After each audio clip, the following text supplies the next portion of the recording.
Bonjour et bienvenue dans cette nouvelle émission de La vie de quartier par l'association La Nouvelle Ambition.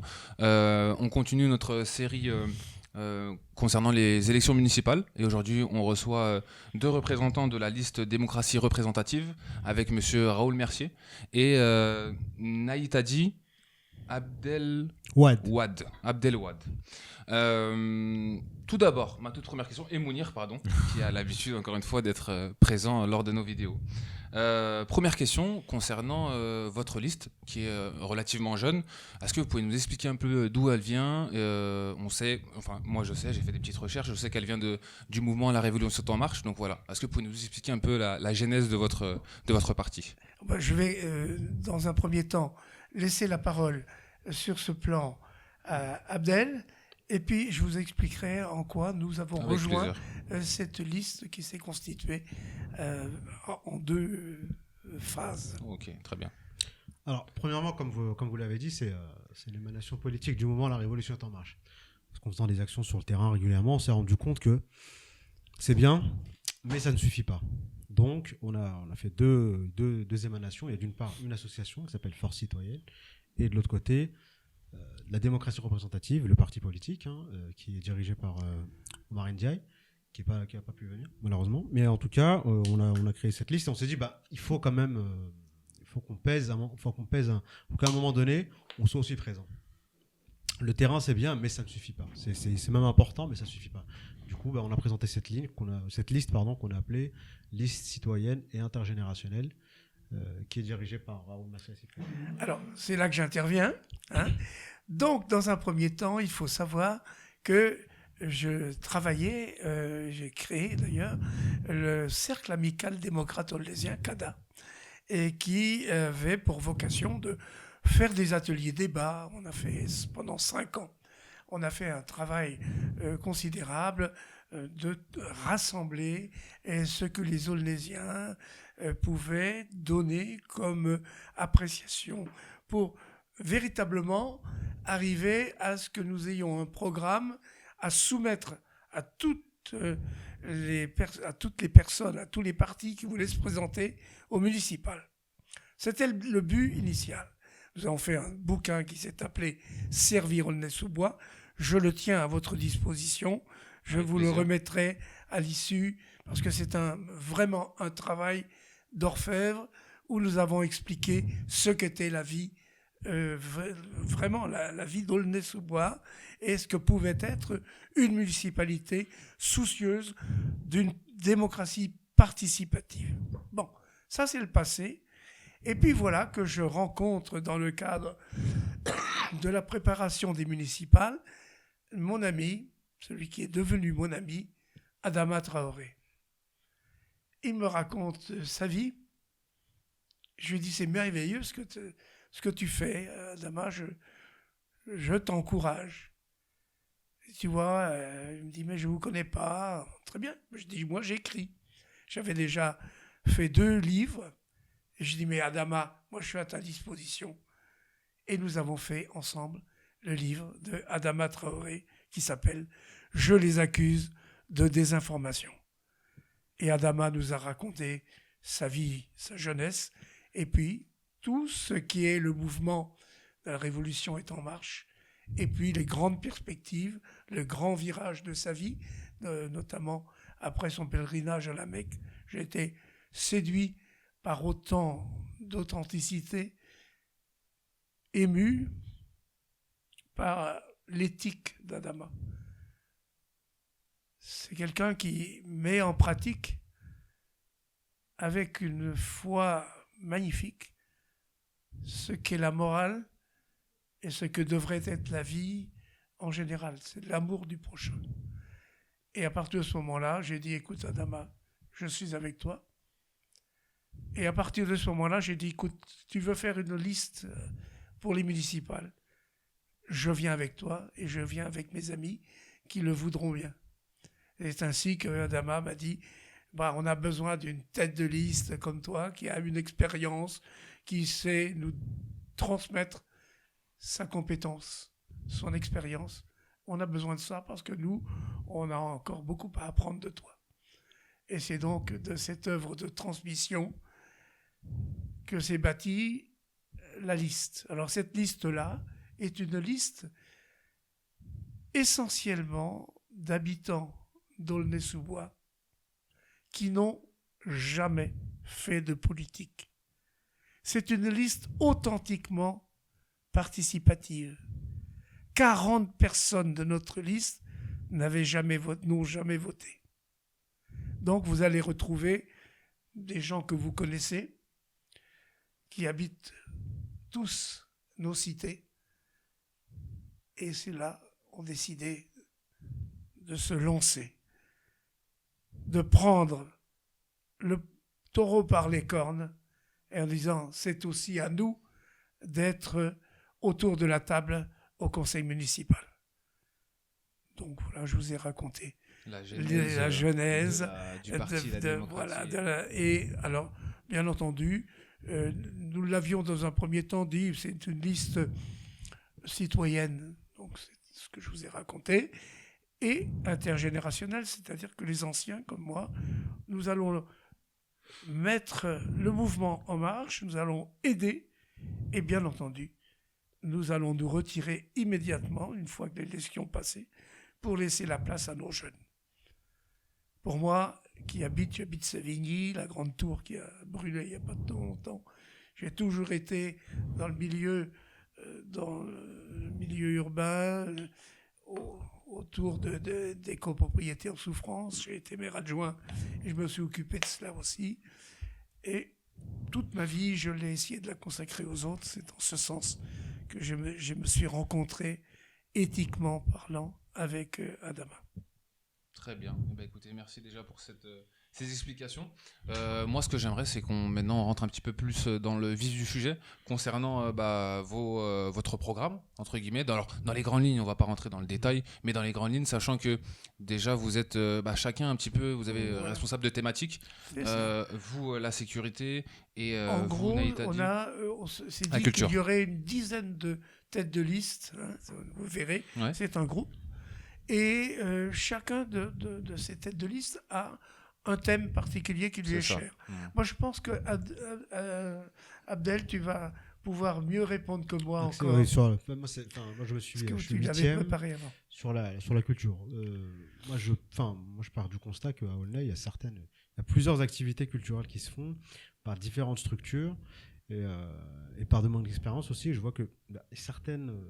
il y a quand même une clientèle, quoi. Chacun, ça reste assez limité. L'idée que je propose, moi, c'est que comme j'ai côtoyé un peu tout ça, mais pourquoi on ne peut pas faire en sorte que les gens de l'Est-Sud aillent aussi pratiquer un peu la culture, les activités culturelles dans le Nord et vice-versa. Parce qu'on a vraiment une césure à partir du vieux pays. À partir du vieux pays, on a deux parties de la ville, il y a le Nord et le Sud qui se regardent en chien de faïence. Et, on ne peut pas, alors qu'on est celui quand même qui est grand, qui est riche culturellement, historiquement, on pourrait en faire quelque chose.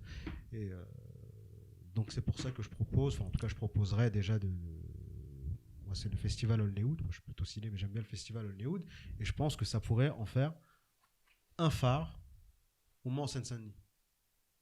Parce que ça part quand même d'une initiative associative, hein, c'est pas des professionnels du cinéma, mais ce qu'ils ont quand même réussi à faire, c'est pas mal. Ils sont en troisième édition, ils ont fait comment on appelle ça, ils font à chaque fois leur avant-première au cinéma UGC, c'est pas mal. Après c'est une parmi d'autres, là je vois, mais il y a différentes actions associatives, je pense à mener, culturelles à mener, il y a plusieurs choses à faire. Parce que c'est transversal à différentes choses. D'une part, ça permet aussi de la mixité sociale. Quand on nous parle de mixité sociale, c'est pas en mettant dans un immeuble un propriétaire, un RSA, une personne au RSA, non, ça marche pas comme ça. Je veux dire, là, vous faites rencontrer des gens, différents gens qui d'habitude ne se rencontrent pas. Donc ça pourrait être un échange. Première chose. Deuxième chose que je viens d'oublier, mais ça va venir. Sur la partie culture, c'est bien ça. Oui, culture, et puis surtout, montrer les différents métiers de la culture. Là, comme vous êtes en train de le faire, là, c'est de l'audiovisuel. Là, par exemple, dans la caméra, c'est de l'image, là, c'est du son. C'est-à-dire que si, par exemple, tu fais un court-métrage ou même un clip, derrière, il y a du travail. Bien sûr. C'est pas derrière avec un smartphone, c'est simple, c'est relativement simple. Mais dans la vie de tous les jours, il y a des gens, quand tu regardes la télé, il y a des gens, c'est leur métier. Et donc, tu peux en faire aussi un métier. Et il n'y a pas mieux comme métier que ce que tu aimes faire.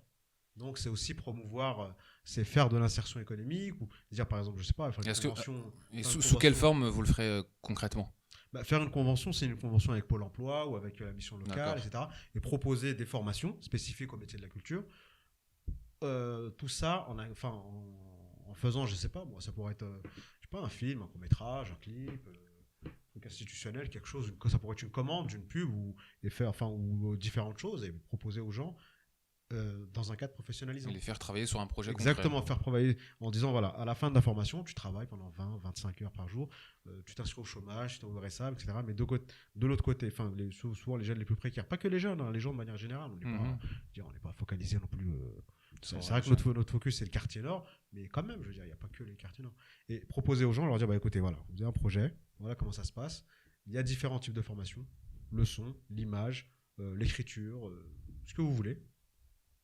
Ça serait une idée. Hein. Et dire, voilà, vous êtes pendant 2 ans, pendant 18 mois, 24 mois, 36 mois, j'en sais rien. Ça sera à voir. Vous êtes en formation, c'est votre travail, c'est votre métier. Et ensuite, par la suite, à la fin de la formation, vous pouvez derrière trouver un emploi. Donc, on peut, je pense, appréhender la question de l'emploi à travers la culture. C'est un sujet qui est transversal. C'est pas juste une thématique comme ça, une petite case qu'on propose dans un... J'ai une petite question, c'est est-ce que vous êtes un professionnel culture? Comment vous construisez votre liste? Est-ce que vous mettez des professionnels à chaque thème? Je sais qu'Omar Ndiaye qui travaille dans les C'est logements. le logement. Voilà. Est-ce que vous avez construit votre liste un peu comme ça en disant chaque thème sera accordé à une personne qui fait ce métier-là? Oui et non. Moi, je suis pas du tout professionnel de la culture. Mais en tout cas, il faut savoir que la majorité de la liste, comme Raoul l'a dit tout à l'heure, 40% des gens n'étaient même pas inscrits sur le liste électoral. L'écrasante majorité des gens n'ont jamais fait de politique, mis à part Raoul. On n'est jamais passé par les partis politiques traditionnels. C'est vraiment le terrain, il y a un vide il y avait un vide et il y avait une case à combler. Donc on s'est dit, là, il y a quelque chose. Parce que quand on est sur le terrain et qu'on parle avec les gens, il y a toujours quelque chose qui ne va pas. Donc là, forcément, il y a une demande. Vous essayez d'y répondre. Voilà, on essaie d'y répondre et pour des raisons bonnes ou... Enfin, je ne sais pas si c'est consciemment ou inconsciemment, je veux dire, les partis politiques, parfois même consciemment, ont totalement délaissé les quartiers nord. Et là, on peut pas avoir une ville comme ça avec deux partis qui se regardent en chien de faïence, ça ne peut pas marcher. En tout cas, ça ne peut pas continuer. Là, donc c'est pour ça qu'on se présente. Et, alors, donc... oui, juste une autre question. Désolé, Raoul. Une autre question... est-ce que, prendre 40% de personnes qui n'ont jamais voté, etc., est-ce qu'il n'y a pas derrière une question de légitimité à se poser sur ces personnes-là? Alors, justement, tu vois, tu abordes le sujet capital pour moi. Le sujet capital, c'est qu'il faut en finir avec cette idée qu'il doit y avoir des professionnels de la politique. Mes amis, vous êtes des professionnels, vous êtes des experts là où vous êtes. Et vous avez le droit au chapitre comme tout un chacun. Ne pensez pas qu'il y ait des gens qui soient plus intelligents que vous, qui nécessairement parce qu'ils ont été orientés vers un métier, qu'ils vont être plus créatifs que d'autres. Ce n'est pas vrai. La création... Il faut qu'on retrouve cet esprit de la démocratie. Il faut absolument que vous soyez conscient de vos valeurs. Moi, c'est simplement... Moi, j'ai 82 ans, les amis. 82 ans, j'ai voulu absolument témoigner que chacun d'entre vous avait des capacités énormes. Et qu'est-ce qui s'est passé? Il l'a fort bien dit tout à l'heure, Abdel. C'est que, en fait, les gens se sous-estiment par trop, voyons. Ce qui se passe, c'est ça. Ayez confiance en vous. Et ce qu'on leur dit aux gens, réveillez-vous. Et on en finira peut-être comme ça avec tous les gros problèmes que nous avons traités dans le bouquin d'Adama, qui sont les problèmes de discrimination, qui sont les problèmes des phobies qu'on entretient, qui sont les problèmes de racistes, qui sont... Enfin, voilà, de désinformation d'ailleurs, justement. Et il faut en finir avec ça, que chacun se prenne par la main, dise « je peux. Et ben voilà, on y va. On retrousse les manches. Et là, moi, je veux les accompagner dans cette certitude qu'il y a mieux à faire que de s'en remettre à des gens qui vont nous diriger, qui des fois même vont jusqu'à nous acheter. C'est tout le problème du clientélisme, mes amis. Ça, et c'est dégueulasse quand même, quelque part. C'est pas normal, hein, alors que c'est un droit. Nous sommes dans une société de droit. Que chacun prenne ses droits, que chacun puisse les exercer. Voilà quel est le... Alors, après, sur le plan des thèmes, bien entendu, ça dépend. Nous, surtout, ce qu'on a voulu, c'est que les gens qui avaient une affinité pour tel ou tel thème approfondissent. Mais ils ne se prétendent pas être des experts. Ne prétendent pas être des pros dans le domaine. Alors moi, j'ai pris le domaine de la sécurité en plus de la tête de liste administrative, je dis bien, parce qu'on est 10 têtes de liste, en fait. Hein, et à égalité de pouvoir, entre guillemets le mot pouvoir. Hein. Et là, la sécurité, pourquoi ? Parce que j'étais écœuré, effaré de voir qu'on a des tas de jeunes, et moins jeunes aussi, qui sont incapables d'avoir une relation que j'appellerais normale, démocratique. Une discussion même. Une discussion avec la police, qu'elle soit plutôt nationale d'ailleurs que municipale, puisque Adama a essayé déjà de commencer à avoir des liens avec la police municipale, hein, pour essayer de faire fonctionner le système. C'est pas... Là encore... Bon, si les policiers étaient, on a encore vu l'occasion, il n'y a même pas une heure, 2 heures de ça.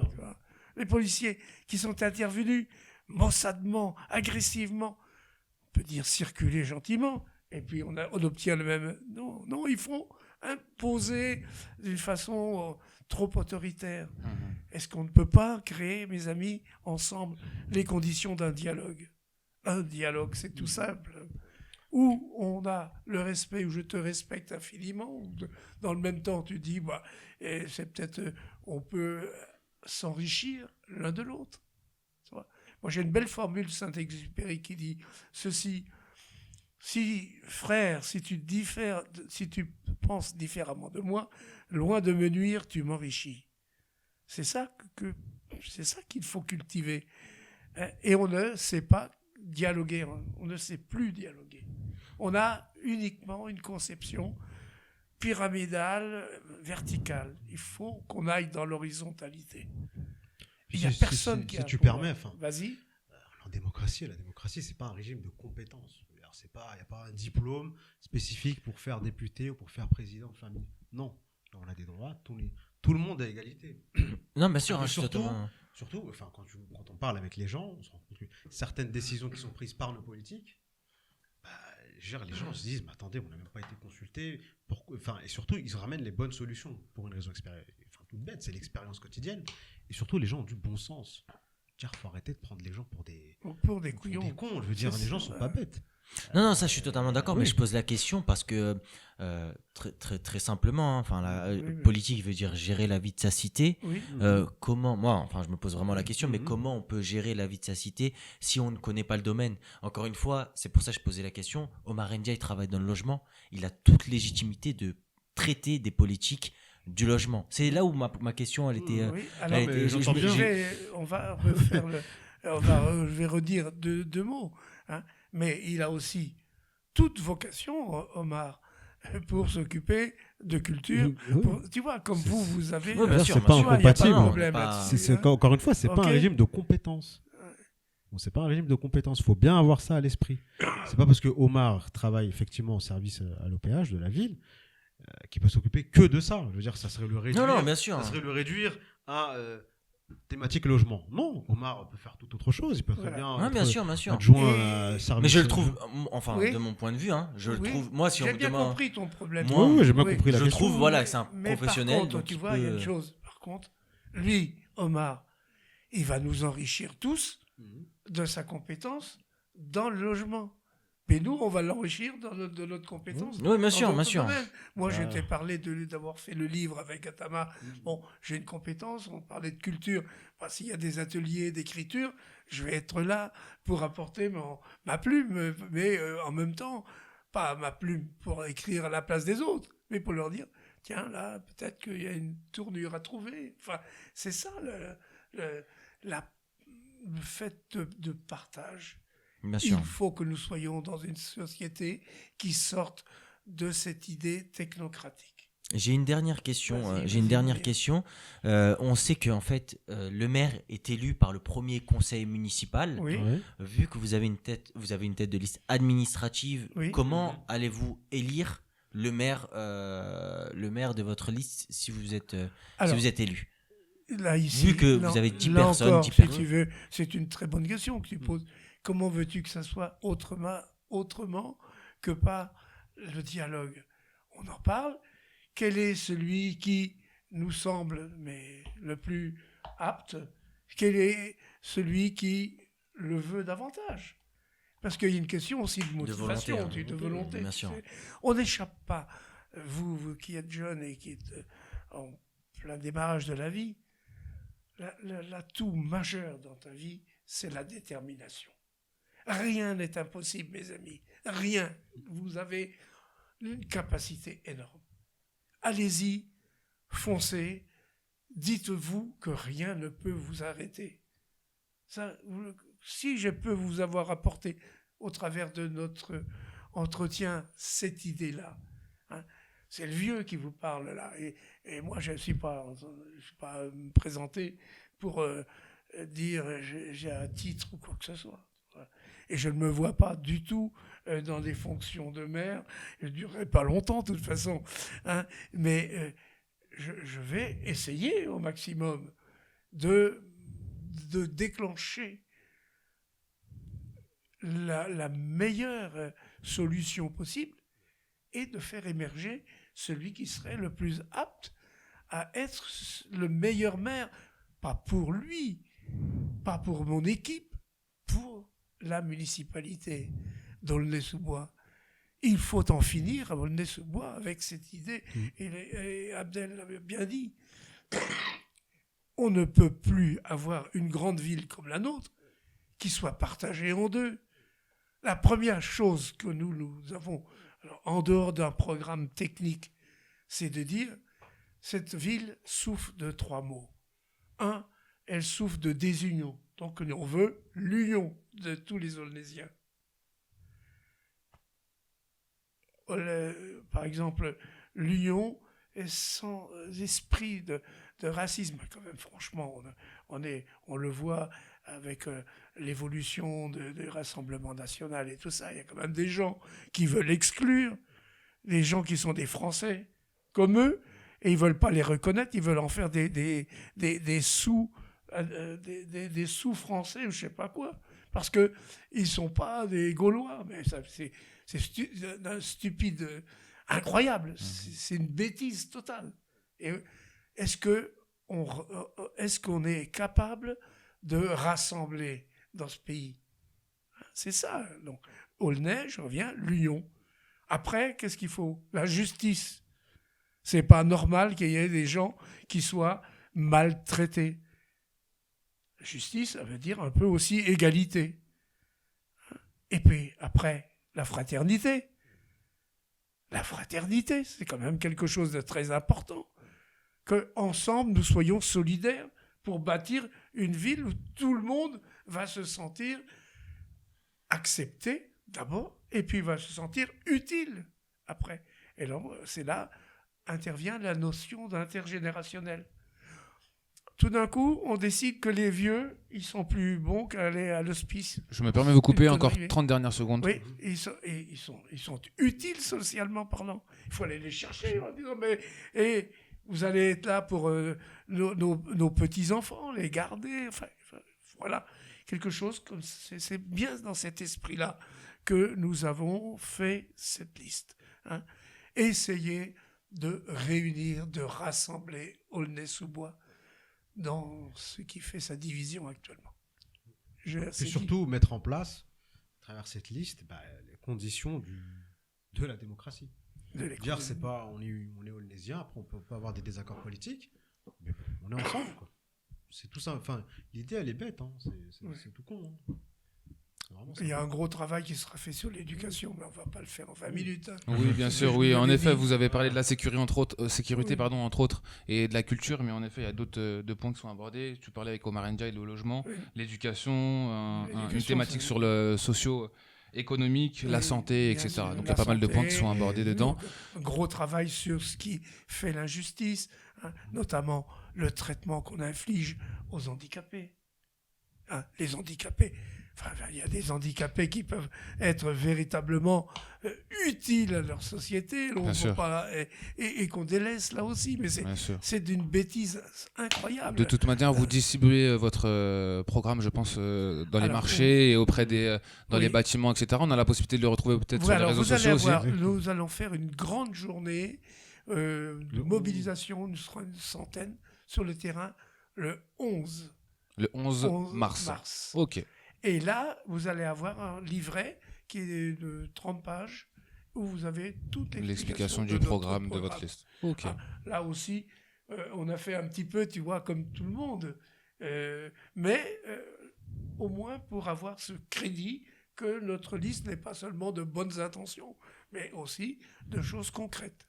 Très bien. Voilà. Merci, monsieur. Merci, Merci à monsieur vous pour Naït votre Hadi, invitation. merci à vous d'avoir présenté votre programme, en tout cas les grandes lignes de votre programme pour les Aulnésiens et pour les élections municipales du 15 et 22 mars prochain. Merci à vous et bon courage pour la suite de la campagne municipale pour les élections. Merci pour Merci votre bien. accueil, mes Merci amis. pour votre invitation. On a Merci. été très heureux d'être avec vous. Merci pareillement.